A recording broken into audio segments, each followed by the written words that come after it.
अवधूत चिंतन श्री गुरुदेव दत्त श्री स्वामी समर्थ महाराज की जय। तर बघा, बऱ्याच ताईंनी विचारलं की ताई दत्त जयंतीपर्यंत 11 दिवसाची काही सेवा आहे का? तर हो, खूप मोठी प्रभावीशाली सेवा आणि तुमच्या आयुष्याचं सोनं करणारी सेवा आहे। ती नक्की करा आणि अनुभव घ्या। कसं असतं, फक्त बोलणं किंवा फक्त म्हणणं किंवा करूयात, करेन, जमेल अशा ह्या गोष्टी किंतु परंतु करण्यापेक्षा सेवा करा आणि स्वतः अनुभव सांगा। 11 दिवसाची सेवा आहे, तर 11 दिवसाची काय सेवा करावी?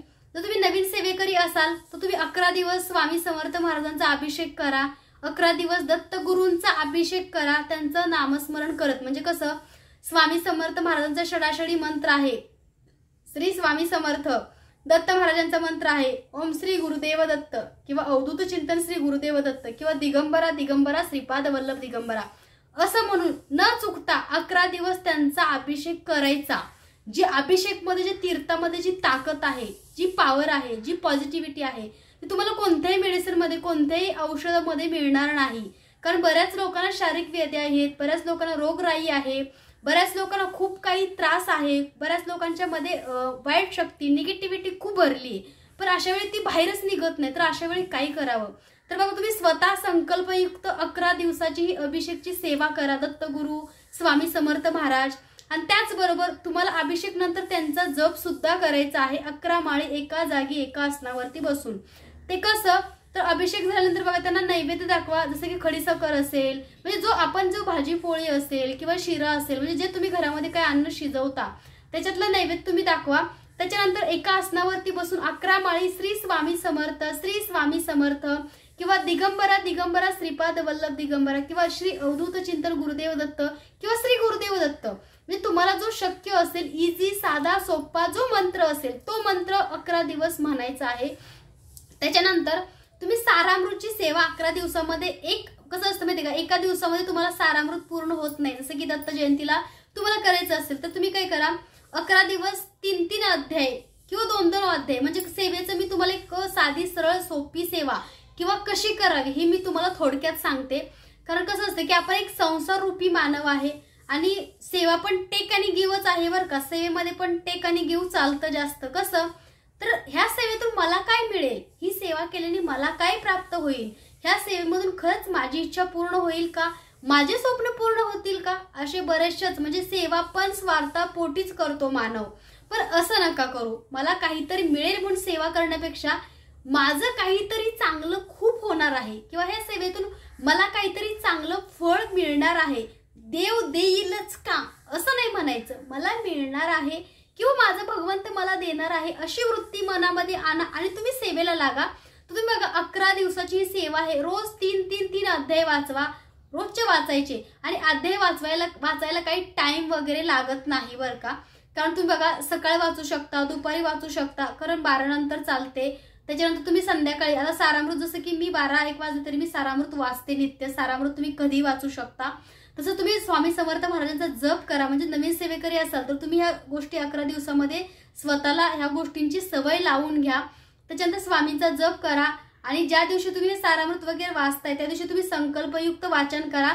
तुमची एक इच्छा आहे ती तुम्ही हिरव्या पेनाने लिहून दत्तगुरु व स्वामी समर्थ महाराजांच्या मंदिरामध्ये मूर्तीच्या समोर ठेवायची आहे आणि एक डब्बा घ्यायचा आहे, एका डब्यामध्ये साखर ठेवून ती चिठ्ठी ठेवायची आहे। जसं की तुमचं घराचं स्वप्न असेल, तुमचं काही वैवाहिक जीवनामधले जे अडथळे असतील, प्रॉब्लेम, तुमची ज्या इच्छा आहेत त्या इच्छा लिहून तुम्ही एका साखरेच्या डब्यामध्ये ठेवायची आहे। ती दत्तगुरु किंवा स्वामी समर्थ महाराजांसोबत ती डब्बी ठेवायची आहे किंवा तो डब्बा ठेवायचा आहे। त्याच्यानंतर बघा, तुम्ही पिवळी मिठाई, शेवटच्या जो आपला दत्त जयंती दिवशी पिवळी मिठाई दत्तगुरूंच्या आणि स्वामी समर्थांच्या मठात, केंद्रात तुम्ही नेऊन द्यायची आहे। त्यांना तुम्ही नैवेद्य दाखवायचा आहे, महाराजांना घरी पण दाखवायचं आहे। तसंच बघा, 11 दिवस पिवळी फुलं आपण घरामध्ये व्हायची आहेत, कारण पिवळी फुलं ही स्वामी समर्थ महाराजांना, दत्तगुरूंना, भगवान विष्णू खूप प्रिय आहेत पिवळी फुलं।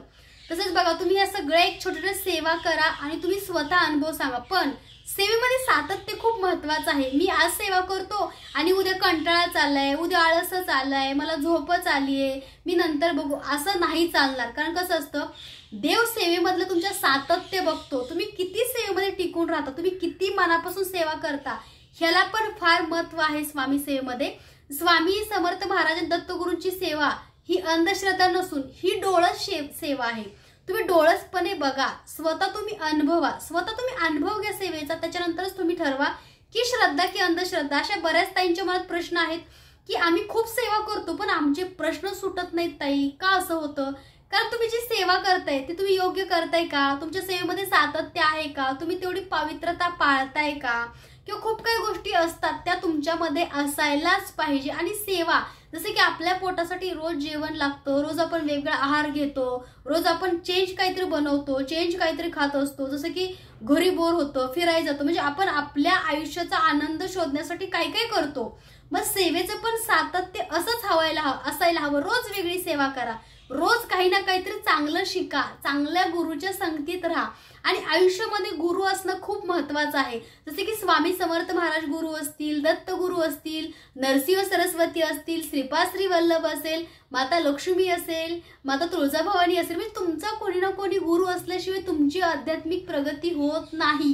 कारण माझंही स्वामी वस्त्र अलंकार किंवा स्वामी मूर्ती आठ एका कंठाटोपीपासून चालू झाले, पण ह्याच्यामध्ये माझे कष्ट आणि माझ्या गुरुची साथ, आशीर्वाद ह्या गोष्टी असाव्या लागतात। आपण आध्यात्मिक असावं लागतं। म्हणजे माझ्यासोबत बघा, माझ्या गुरूंचा आशीर्वाद पण आहे, माझे स्वतःचे कष्ट पण आहेत आणि माझ्या नशिबाची साथ पण आहे।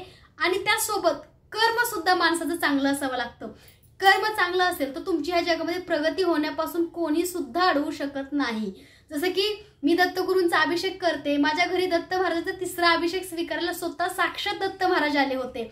त्यांच्या पादुका पाऊल सुद्धा अभिषेकच्या ताटामध्ये म्हणजे त्या तामणामध्ये त्यांचे 2 असे पादुका उमटल्या होत्या। म्हणजे एवढी मोठी महाराजांनी प्रचिती दिली। 4थ्या गुरुवारी एक रुद्राक्ष सापडला। म्हणजे कसं असतं, तुम्ही मनापासून आणि सेवा कराल तर भगवंत स्वतः तुमच्या घरी ती सेवा स्वीकारायला येतो। याचा अनुभव मी बऱ्याचदा घेतलेला आहे। जसे की स्वामी आले, दत्तगुरु आले, आई महालक्ष्मी सुद्धा घरी विराजमान झाल्या। तसंच बघा, सेवेचं फळ हा देव देतो, पण त्या सेवेला काहीतरी एक वेळ काळ असते बरं का। जसं की सारामृत चालतं, पण जर तुम्हाला अभिषेक करायचा असेल तर तो अभिषेक देवी देवतांचा 7च्या अगोदर व्हायला हवा आपल्या घरामध्ये। तर 7च्या अगोदर जो अभिषेक करतो ना त्याला देवाचं दर्शन होतं, देवाचा आशीर्वाद मिळतो आणि भगवंत साक्षात त्यांचा अभिषेक स्वीकारायला त्यांच्या घरी येतात। तर असे असंख्य अनुभव आहेत। तुम्ही सुद्धा स्वतः असा अभिषेक छानसा करा, पंचामृतने अभिषेक करा। जसं की दत्तगुरु असतील, स्वामी महाराज असतील तर तुम्ही बघा, केळी घ्या, दही घ्या, साखर घ्या, मध घ्या आणि दूध घ्या, अशा 5 वस्तू घेऊन दत्तगुरु आणि स्वामी समर्थांचा असा तुम्ही 1 महिनाभर लगातार अभिषेक करा। तुम्ही नाही संकटमुक्त झाले तर तुम्ही त्याच्यानंतर मला मेसेज करा, कारण माझा स्व अनुभव आहे। तुमच्या घरामध्ये कसली वाईट शक्ती असू दे, कसली निगेटिव्हिटी असू दे, कोणीही करणी भूतबाधा पिसायचं काही जे केलं असेल ते त्याच्या मागे जातं, कारण ह्या शक्त्या फक्त दत्तगुरूंनाच घाबरतात। तर तुम्ही ही सेवा अभिषेकची नक्की करा आणि मला स्वतः अनुभव तुमचा सांगा।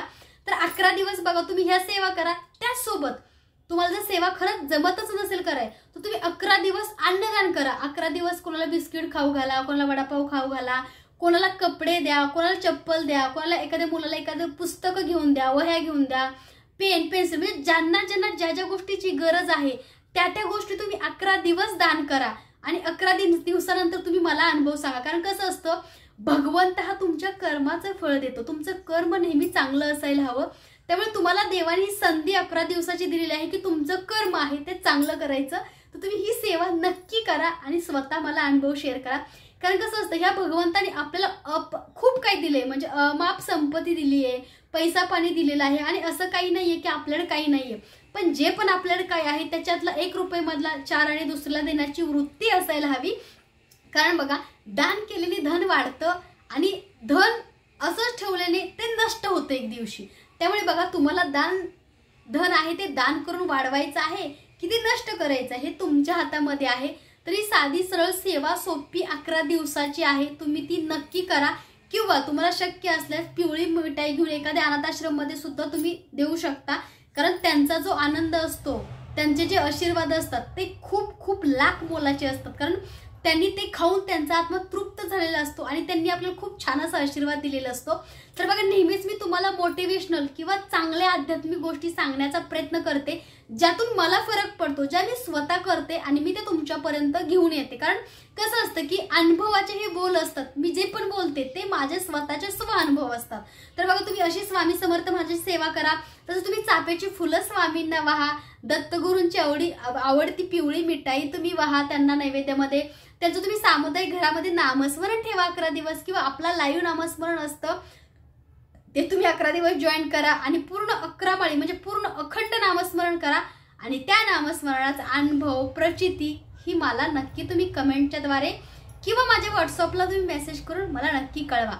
तर ही अशी 11 दिवसाची सेवा आहे आणि प्रत्येकाने करा, कारण मी तुम्हाला अनुभव सांगते की ह्यातून अनुभव पण मिळतो, नवीन तुम्हाला मार्ग सुद्धा भेटेल. तुमचे काही प्रश्न असतील, काम मार्गी लागत नाही, लक्ष्मी घरी स्थिर होत नाही, आर्थिक प्रगती होत नाही, नोकरी मिळत नाही, मुले चिडचिडपणा करतात, नवरा ड्रिंक करतो, दारू पितो, मांसाहार करतो, घरामध्ये मारहाण करतो, सासू त्रास देते, म्हणजे तुमचे जे पण प्रश्न, जे पण प्रॉब्लेम असतील ते प्रॉब्लेम तुमचे संपतील आणि तुमची प्रत्येक कामं ही मार्गी लागतील. तुमच्या सगळ्यांच्या गोड इच्छा, गोड स्वप्न ही स्वामी समर्थ महाराज आणि दत्तगुरु तुमची सगळी स्वप्न पूर्ण करू हीच त्यांच्या चरणी प्रार्थना करते. आणि तुम्ही ही सेवा नक्की करा. नवीन सेवेकरी असाल तर सारामृतचे 3-3 अध्याय, 11 माळी स्वामी समर्थ महाराजांचा जप, दत्तगुरूंचा जप आणि शळाशळी मंत्र म्हणून दत्तगुरु स्वामी समर्थ महाराजांचा अभिषेक ही 11 दिवस सेवा करा. 7च्या आधी अभिषेक करा आणि तुम्ही स्वतः मला अनुभव सांगा की ताई आमचं काम झालेलं आहे, ताई आमचे प्रश्न मार्गी लागलेले आहेत, ताई आमच्या घरी सुख समाधान लाभलेलं आहे, आमच्या घरातून निगेटिव्ह शक्ती बाहेर गेलेली आहे. हे स्वतः तुम्ही तुमचे अनुभव मला शेअर कराल. तर आजचा व्हिडिओ कसा वाटला कमेंटमध्ये नक्की सांगा. आय होप की हा व्हिडिओ तुमच्यासाठी युजफुल असेल आणि तुम्हाला असे कोणत्या विषयावरती मी व्हिडिओ बनवावे असं वाटत असेल तर कमेंटमध्ये सांगा. चॅनलवरती नवीन असाल तर लाईक सबस्क्राईब करायला विसरू नका. अवधूत चिंतन श्री गुरुदेव दत्त, श्री स्वामी समर्थ महाराज की जय.